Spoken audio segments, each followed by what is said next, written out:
besar ya.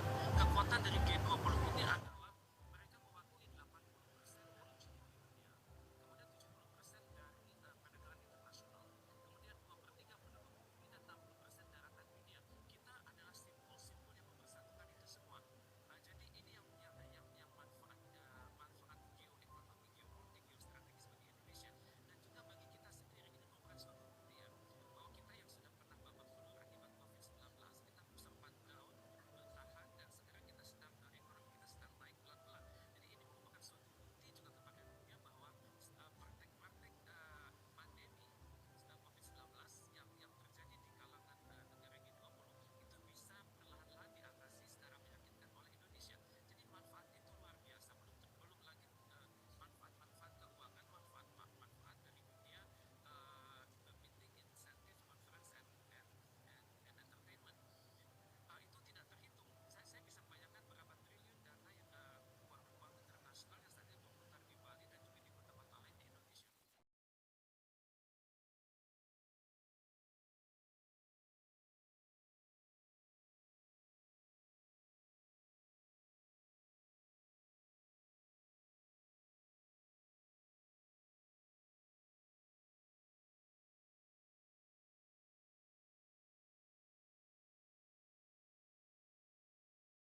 afternoon, Excellencies, ladies and gentlemen. Welcome to Bamboo Dome.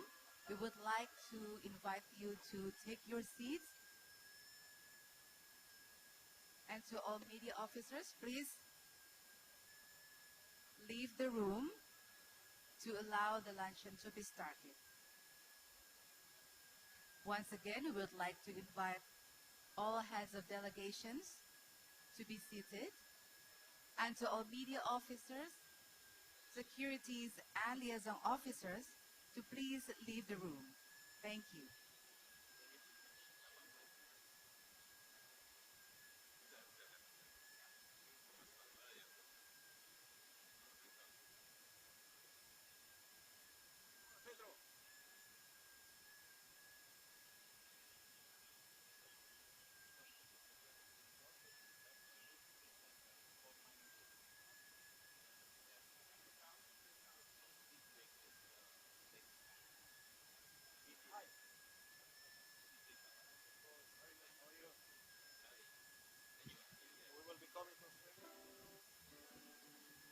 Ladies and gentlemen, once again, we would like to invite all heads of delegations to please take your seats, and to all securities, liaison officers, and media officers to please leave the room to allow the luncheon to be started. Thank you.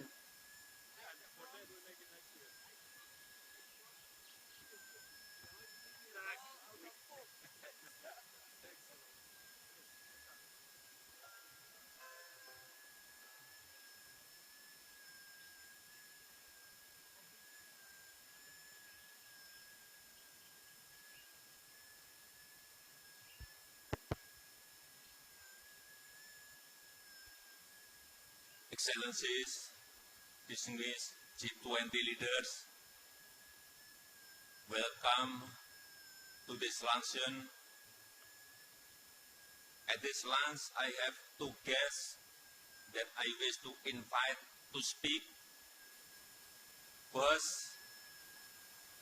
President of the IOC, Mr. Thomas Bach, and the second, President of FIFA, Mr. Gianni Infantino. Now I would like to invite Mr. Thomas Bach to deliver his speech. The floor is yours, Mr. Bach. Thank you very much, Your Excellency Joko Widodo, President of the Republic of Indonesia and Chair of the G20 Summit. Your Excellencies, please allow me first of all to thank our gracious host, President Joko Widodo, for the great honor to be able to address you, the world leaders. I applaud him for choosing its motto for this summit, Recover Together, Recover Stronger, which perfectly resonates with our new Olympic motto, Faster, Higher, Stronger, Together. The global pandemic made it crystal clear how important sport is for our physical and mental health. Sport can save lives. This is why the International Olympic Committee is working closely with the World Health Organization to promote healthy and resilient societies through sport. Olympic athletes are central to this as role models for healthy lifestyles. The excellent cooperation with the governments of Japan and China and our close partnership with the WHO were crucial for us to successfully and safely organize 2 editions of the Olympic and Paralympic Games during the height of the pandemic. During these dark times, the Olympic Games Tokyo 2020 and the Olympic Winter Games Beijing 2022 gave so many people around the world hope and optimism. The countless messages of appreciation from all walks of life are summed up in an excellent way by WHO Director General Dr. Tedros, who said, "The Olympic Games bring the whole world together in solidarity and in a celebration of hope." We can only bring the whole world together if the athletes from all 206 national Olympic committees can participate at the Olympic Games. This is what the Olympic and Paralympic Games are about. The whole world together in peaceful competition without any discrimination whatsoever. For Tokyo 2020 and Beijing 2022, the challenge to bring the whole world together was the pandemic. Today, the challenge for the Olympic Games are consequences of the Russian aggression against Ukraine. Russia's violation of the Olympic Charter by violating the Olympic Truce Resolution adopted unanimously by the United Nations General Assembly. At the same time, we are supporting the athletes and members of the Ukrainian Olympic Committee everywhere with all our solidarity. But in contrast to the far too many other wars and conflicts in our world, regarding this war, some governments started to decide which athletes would be allowed to participate in international sports competitions and which athletes not. They did, and they do so, purely on political grounds.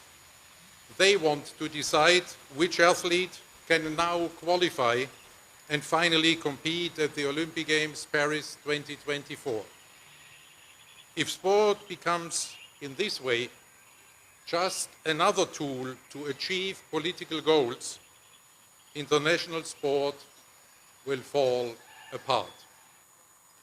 Because it is the very essence of international sport that decisions about participation and results of athletes have to be based purely on the sporting merit of an athlete. If, however, this kind of politicization of sport becomes the norm, it will be impossible for sport to be such a unifying force. We need the participation of all athletes who accept the rules, even and especially if their countries are in confrontation or at war. A competition between athletes from only like-minded states is not a credible symbol of peace. In this age of division, our role is clear: to unite the world and not to deepen divisions. To live up to this unifying mission, the IOC must be politically neutral. To allow future hosts to welcome the best athletes of the entire world, regardless of political conflicts, I appeal to you, the world leaders, to support this political neutrality. France, Italy, the United States of America, and Australia are the next Olympic hosts. In at least 8 G20 countries, there is already now declared interest in hosting future Olympic and Paralympic Games. This is why I humbly ask you, give us this opportunity to contribute to peace and understanding through sport. Support the autonomy of sport as you have done so previously in so many UN resolutions and declarations. There are not many occasions when all humankind can set aside our differences and come together in peace. As the UN Secretary General Antonio Guterres said, the Olympic spirit is the most important symbol of peace in today's world. Let us not abandon this precious unifying mission of the Olympic and Paralympic Games in a time when the world needs more solidarity and peace. As you, the G20 leaders, are shaping the new post-pandemic world order, I am very grateful that I can personally ask you today to support this unifying mission of the Olympic Games, and I appeal to you to express the support in a G20 statement as you deem appropriate. In this Olympic spirit of solidarity and peace, I thank you for your kind consideration.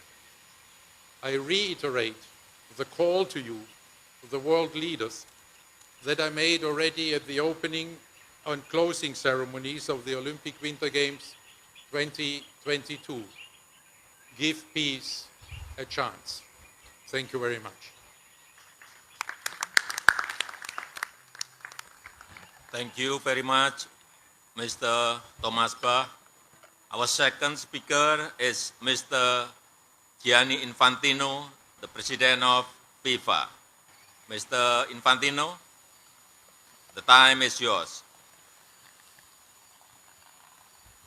Thank you very much, dear President Widodo. Thank you for hosting us in your beautiful, beautiful country.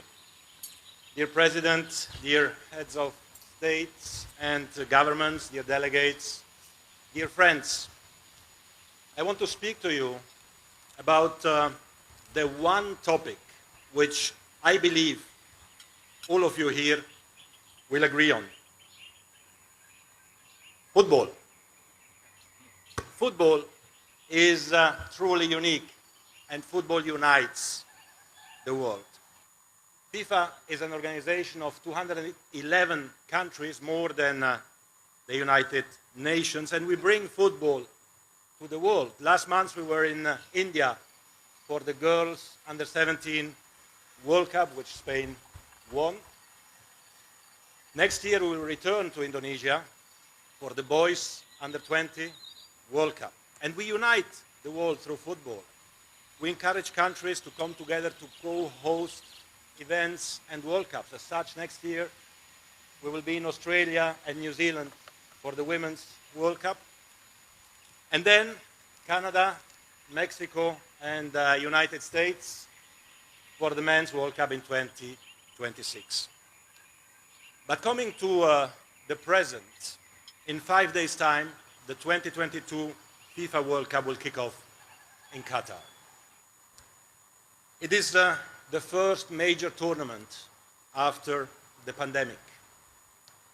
It is the first time it will be played in the Middle East as well.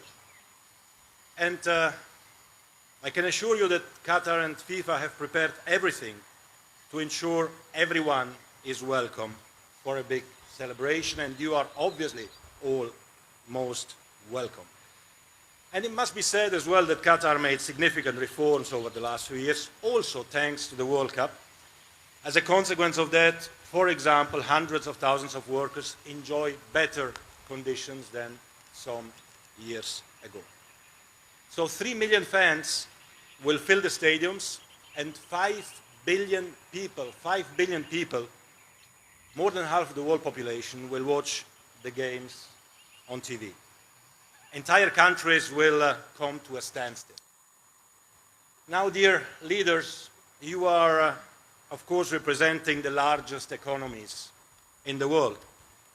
So let me say one word about economics and football. Because you might not know that the global football GDP is almost $300 billion.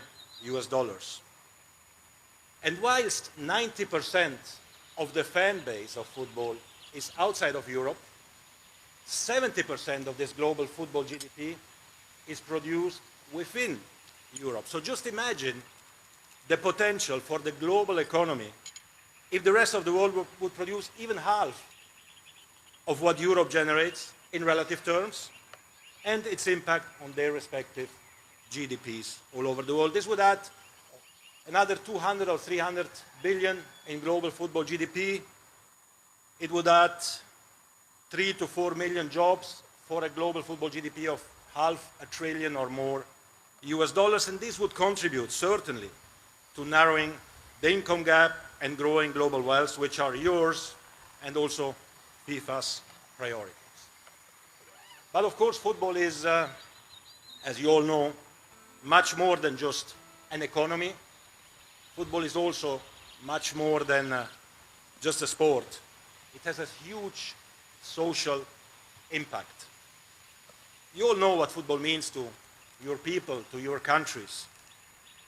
It is about passion, it is about inclusion, it is about tolerance, it is about non-discrimination, and it is about education.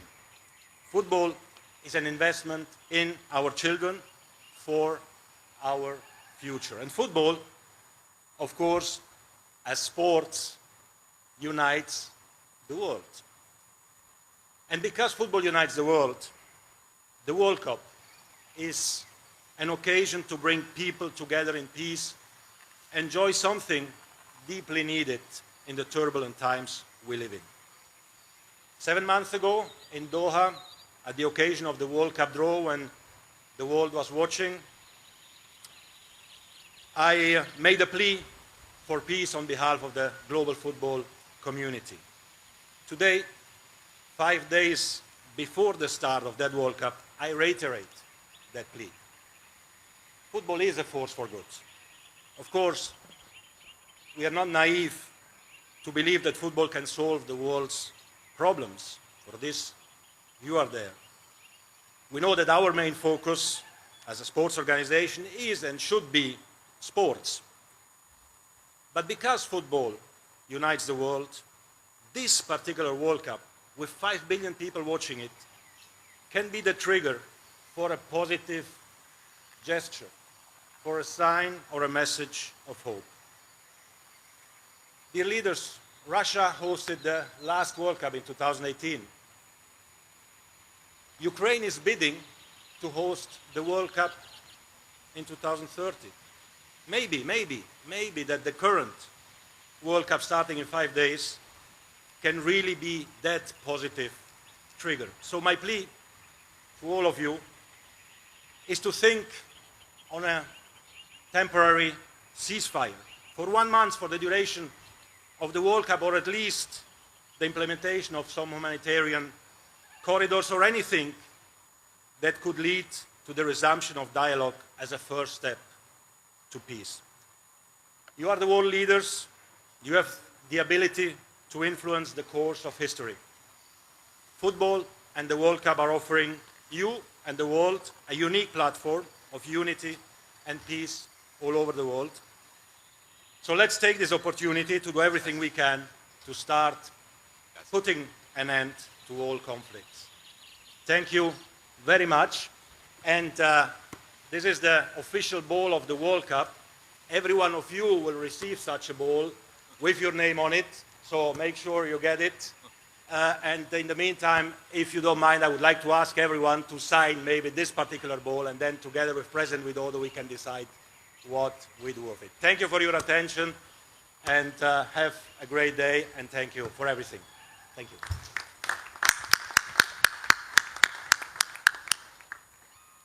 Thank you, Mr. Infantino. Sports is very important in our life.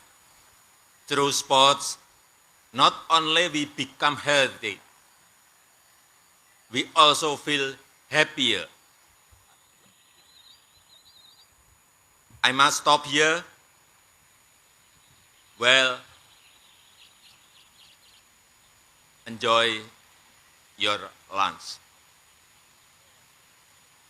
Thank you.